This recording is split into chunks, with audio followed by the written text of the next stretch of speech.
Hello guys, magandang gabi. It's me again, Kamote Ka TV.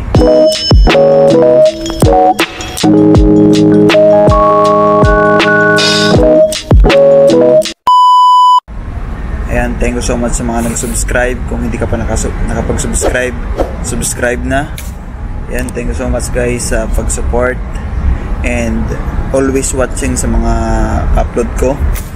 Ayan, thank you so much guys, and huwag tayo mawalan lagi ng pag-asa. Always positive tayo guys ha. And gusto ko magpasalamat sa mga laging nagko-comment dyan. Ayan. Pasensya na yung mga comment nyo, hindi ko nasasagot kasi sa sobrang dami na natatabunan na guys. And ayan, may mga nagko-comment kasi dyan guys na nagpapatulong na maghanap ng trabaho. Yan guys, pasensya na, and medyo busy ako and hindi ko kayo masamahan kasi araw-araw busy ako. And yung may tutulong ko na lang guys is yung mga agency na ina-upload ko, puntahan nyo yan. And ayan, panoorin yung mga vlog ko, may mga diskarte dyan, paano magpasa ng resume, kung anong mga oras, anong pwede gawin, paano gumawa ng resume. Ayan, yun lang guys yung may tutulong ko. Pasensya na, pero kung maghanap ng trabaho, medyo busy ako. Minsan hindi. One time nasamahan ko si, ayan, shoutout kay Sherwin. Ayan, gusto ko rin shoutout si Jervin. Ayan, si Jervin, kasama ko yan sa sa Thailand before. Ayan, may trabaho na siya ngayon. Congrats. Ayan, gusto ko shoutout to mga to, laging nanonood sa vlog ko. Ayan, thank you so much guys. And lagi tayong positive. Ayan, si Jervin guys, ilang days na lang yan, mag-i-exit na sa Thailand, pero nakahabol pa. Ilang days na lang mag-i-exit ng Thailand, buti na lang nakahabol na nakahanap siya ng trabaho. Ganun talaga guys, at dapat antay lang tayo kasi hindi naman si God nagpapabaya, basta magdadasal lang tayo lagi, hindi tayo lang tulong sa kanya. Kung hindi ka man nakahanap ngayon ng trabaho, tapos kailangan mag-exit ng Thailand, exit ka. Kasi si God guys, piniprepare pa yun yung trabaho na bibigay sa'yo pagbalik mo. Sorbol yan, pagbalik mo meron yan. Huwag lang tayo mawalan ng pag-asa. May process yan guys, may process. Hindi agad-agad yan. Lalo na ngayon mahirap yung maghanap ng trabaho dito sa Macau, to be honest. Ang hirap talaga. Ang dami naghahanap ng trabaho dito.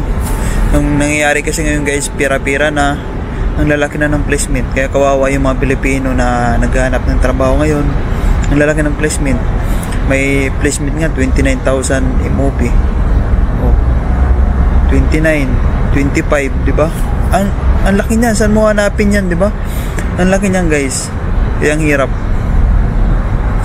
Kaya kung makahanap ka man ng trabaho, pag-igihan mo talaga, gawin mo talaga the best mo.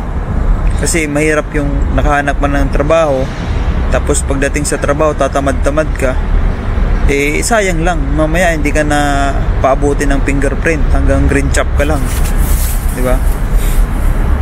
Mas mahirap yung nasa trabaho ka na bigla kang tinanggal, di ba, kaysa yung nag-a-apply ka lang, hindi ka nakahanap, hindi pa yung masyadong masakit. Pero yung may trabaho ka na tapos bigla ka natanggal, yun yung pinakamasakit, yun ang nangyayari sa buhay mo. After how many months ka naghahanap ng trabaho tapos bigla kang tatanggalin, diba? Ang hirap niyan. Kaya sinasabi ko lagi sa inyo na pag nakapasok kayo ng trabaho, bigay nyo the best nyo, diba? Ibigay nyo yung lahat ng makakaya nyo sa trabaho. Magpa-impress kayo sa mga incheck, sa mga boss na kasama nyo. Susunod kayo lagi, hindi yung ikaw pa yung galit, diba? Pag pinagalitan, kaya mo lang, ganun lang yun. Pasok mo sa tinga mo sa kabila, labas mo dito, ganun. Lagi pa naman galit mga incheck, nagsisigawan ka, dapat ikaw na magparaya, ikaw na kumbaba, para sa'yo naman yun. Ganun yung guys. Kaya ganun, mahirap maghanap sa Macau ng trabaho. Ayan. Yung mga maraming kuta ngayon guys is this month, March, after March, May, yan, maraming magre-renew yan, mga ganong months. Tapos September, yan, yung September na yun guys, ang daming magre-renew yan. Hindi, yung iba hindi magre-renew, lilipat sa ibang trabaho, ganun. Alam nyo guys, dito sa Macau, yung pinakamahirap sa trabaho, yung boss mo Pilipino, supervisor mo Pilipino, yan yung pinakamahirap. Kasi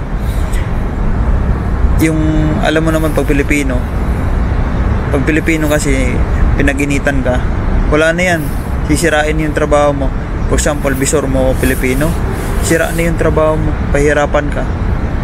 Pag pinagalitan ka ng boss mo na Pilipino, wala na yan, lagi na yan galit sa'yo, ganun yan, tataniman ka niya ng galit. Di katulad pag inchik, pinagalitan ka ngayon, bukas okay na kayo eh.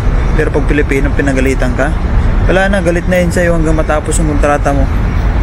Tapos kahit anong gawin mo tama, mali na lahat sa kanya yun. Ganun kahirap pag Pilipinong bisor mo. Yung madali naman yung trabaho mo, pero ginagawa niyang hirap, ginagawa niyang mahirap. Tsaka pangit yung bisor talaga na Pilipino dito sa ibang bansa. Mas pinapaboran pa yung ibang lahi kaysa sa Pilipino, kasi kapwa niya Pilipino. Tapos mas pinapahirapan niya pa yung Pilipino kaysa sa ibang lahi, diba? Di katulad ng mga inchik. Yung mga inchik, mas gusto nilang, mas pinapaboran nila yung kalahi nila, pinapagaan yung trabaho. Yung Pilipino pahirapan, yun, ganun. Yung for example, magbubuhat yung inchik, yung ipapabuhat lang sa inchik, pagkapwa yung inchik, yung bisor, ipapabuhat sa inchik 1 kilo, yung papabuhat sa Pilipino 2 kilo, ganun. Mas mataas lagi yung Pilipino. Pero pag, alam nyo guys, pag bisor nyo Pilipino, 5 kilo yung sayo, tapos yung ibang lahi pabibigay lang yung 1 kilo, ganun. Ganun ang hirap. Yun yung pinakamahirap sa trabaho, yung bisor mo Pilipino. Ganun.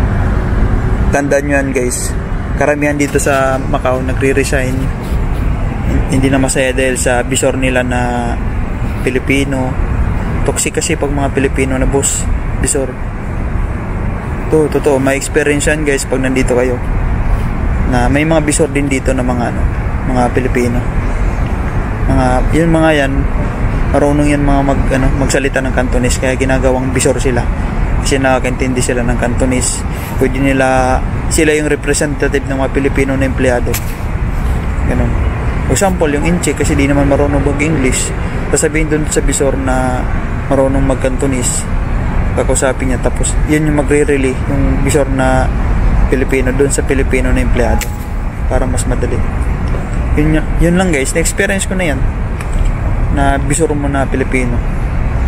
Toxic talaga. Kahit saan bansa, pag Pilipino yung bisor mo, toxic, hindi maganda.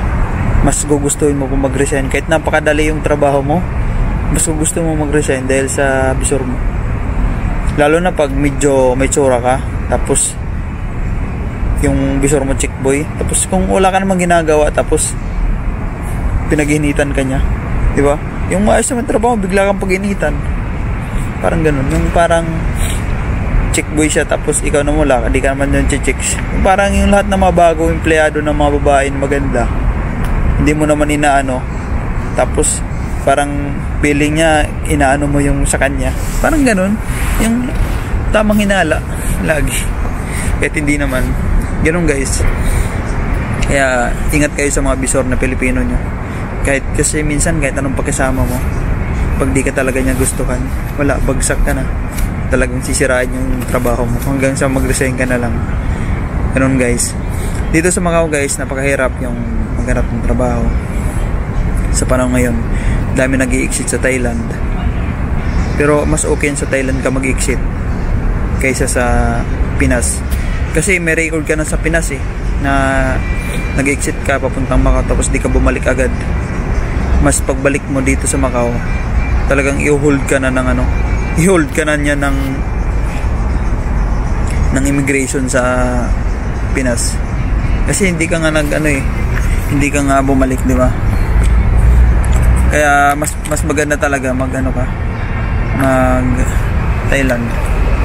Thailand, anytime pwede ka mag-exit doon, pwede ka bumalik ng Macau na mabilis, na wala kang iniintindi, na hindi ka stress, Hindi mo isipin yung immigration.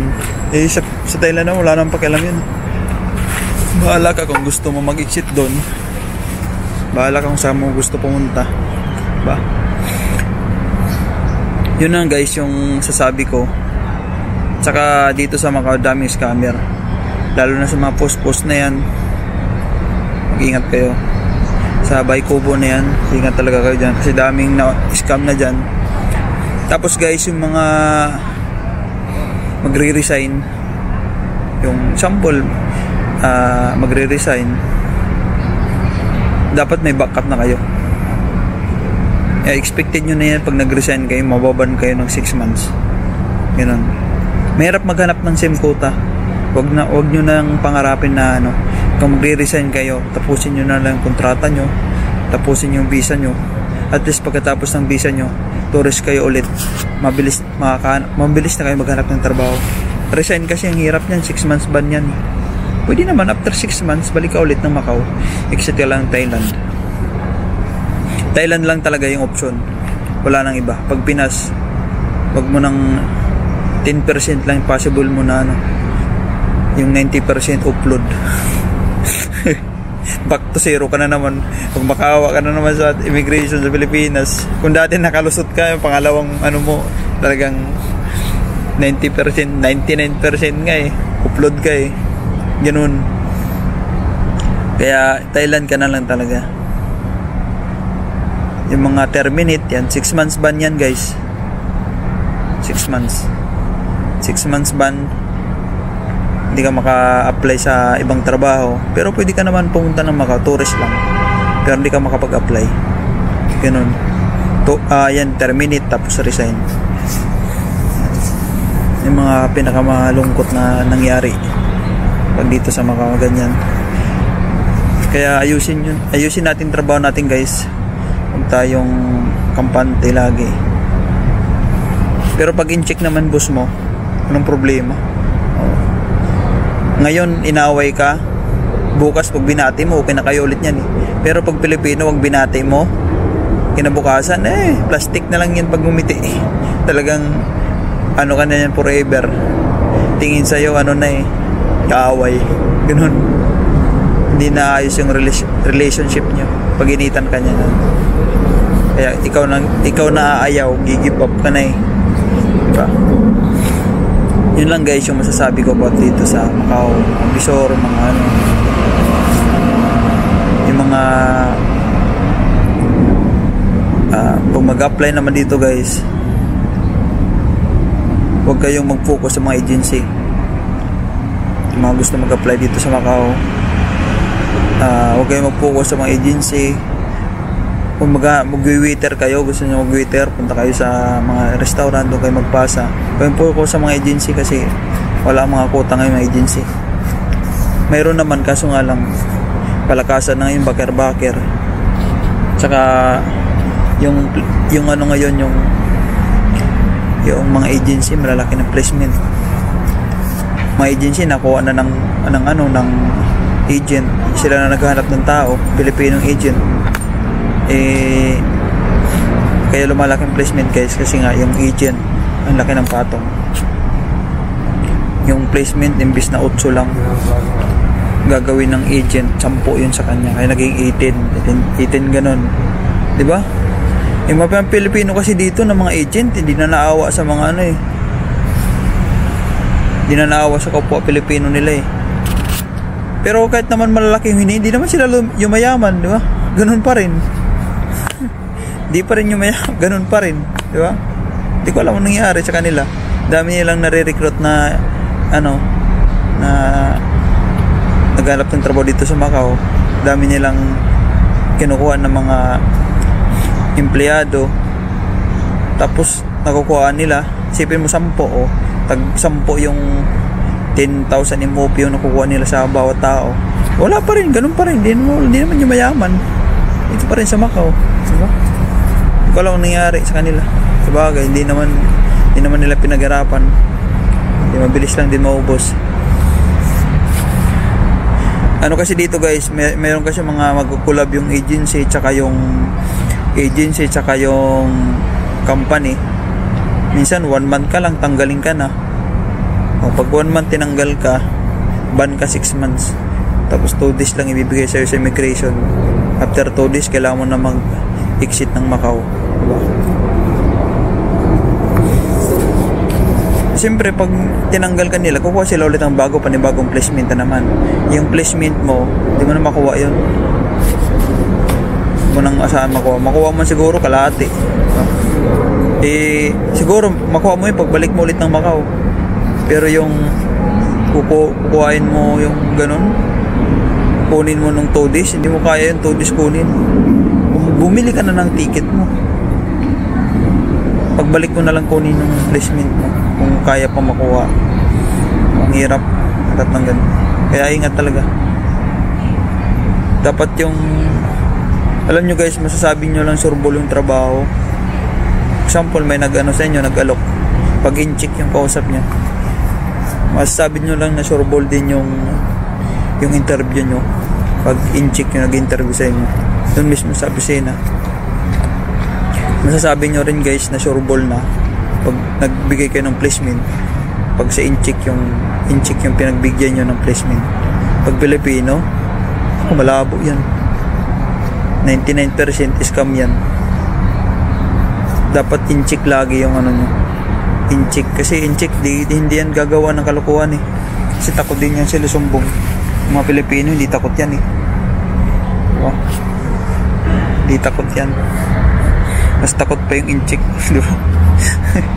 In-check. Yung mga Pilipino, sanay na yun, mga ganyan eh. Yung mga gusto mag-tour ng Macau na galing sa Hong Kong, ayan, galing sa Hong Kong, pagpunta nyo dito sa Macau is 30 days bibigay sa inyo. Tourist. 30 days yun, matik yan. Oh, kahit naman ma-terminate ka sa Hong Kong eh. Pagpunta mo ng Macau, wala naman silang pakialam yung Macau eh. Pag Hong Kong ka, wala silang pakialam kung anong nangyayari siya din sa Hong Kong. Basta pagdating mo dito, tourist ka, bigyan ka lang 30 days. Mga gusto mag-apply. Ayan, may mga gusto mag-apply dyan sa mga agency dito sa Macau. May mga upload ako ng mga agency. Ayan, puntahan nyo yun. Yun lang naman guys, may tutulong ko eh. May mga agency ako nakikita, sinishare ko para mapunta nyo. Diba? Minsan pag may time, try natin, di ba? Pag nakita nyo ako sa San Malo nung maaga pa, yun, pwede ko kayo samahan ng mga agency na alam ko. Yun lang guys, thank you so much and God bless lahat.